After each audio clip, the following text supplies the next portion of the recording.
Bonjour les petites pilules, et c'est encore un hors-série qui tombe. Wouah Régis, cette intro elle est top, je sens que les vacances t'ont fait du bien. Alors oui je sais, à ce rythme-là on n'est pas prêt de finir la cardio si je fais des hors-séries tous les mois. Mais est-ce que tu sais que l'épidémie de variole du singe a connu une propagation mondiale en 2022, touchant 75 pays, et qu'en 2024 l'OMS déclare une deuxième urgence internationale, et qu'au mois d'août la France a rapporté plus de 5000 cas confirmés, principalement en métropole.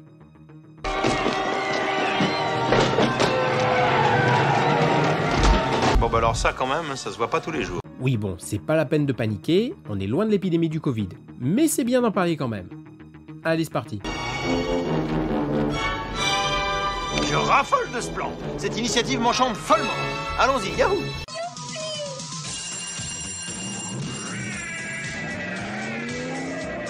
Ah ouais Régis, après Back to the Coqueluche, SOS variole maintenant, tu m'épates. D'ailleurs si vous avez pas vu la coqueluche, elle est là, n'hésitez pas. Donc c'est quoi la variole? Le Mpox, pour Monkeypox, est un virus des rongeurs d'Afrique qui s'est adapté à l'homme. On parle dans ce cas de zoonose émergente.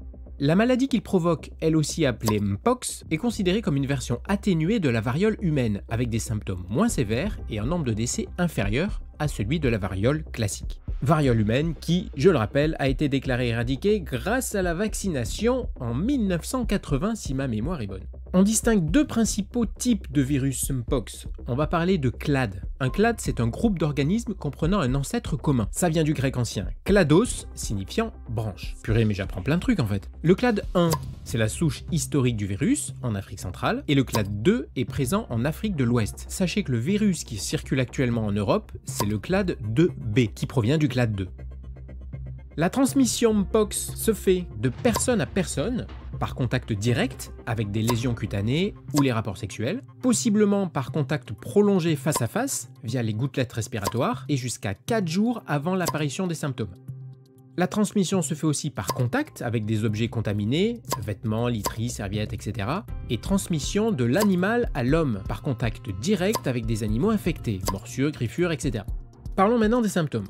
La période d'incubation, c'est de 6 à 13 jours, mais retenez 12 jours en moyenne. Dans les symptômes initiaux, on a de la fièvre, des frissons, fatigue, épuisement, des maux de tête, douleurs musculaires et dorsales et des ganglions lymphatiques enflés, c'est l'adénopathie. Et surtout, une éruption cutanée, alors je vous évite les photos parce que je sors de table. Elle apparaît généralement 1 à 5 jours après les premiers symptômes, elle peut être douloureuse et elle évolue en plusieurs stades. Macule, papule, vésicule, pustule et croûte. Et surtout, bon appétit. L'éruption dure généralement 2 à 4 semaines et elle peut toucher le visage, les mains, les pieds, la bouche, les organes génitaux et là où le soleil ne brille jamais. Voilà pour la transmission et les symptômes. Et en deuxième partie, on va parler de la gravité de la maladie, de la prévention et des traitements.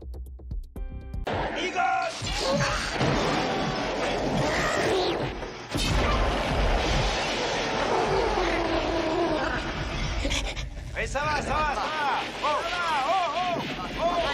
Oh, beaucoup de fusils, fiston. Parlons gravité. La plupart des cas se résolvent spontanément en 2 à 4 semaines. Certains cas peuvent être plus graves, notamment chez les personnes immunodéprimées, les femmes enceintes et les jeunes enfants. Et maintenant parlons létalité. C'est la proportion de personnes qui décèdent de la maladie parmi celles qui en sont atteintes. Je vous conseille de prendre conscience que nous allons vers une catastrophe aux proportions bibliques. Qu'entendez-vous par biblique? Il fait référence à l'Ancien Testament, monsieur Voilà, le maire. c'est ça. Vous savez, les trucs genre Apocalypse, Ouais, c'est pluie ça. de pierre et de feu tombant du ciel, mers et rivières en ébullition. 40 ans de ténèbres et éruption volcanique. Les morts qui se lèvent de leur tronc. Sacrifice humain, chiens et chats couchant ensemble, hystérique collective. Alors on est loin de la catastrophe biblique. En vrai, l'OMS rapporte sur son site un taux de létalité d'environ 0,2% pour l'épidémie mondiale en 2022, soit 2 décès pour 1000 malades.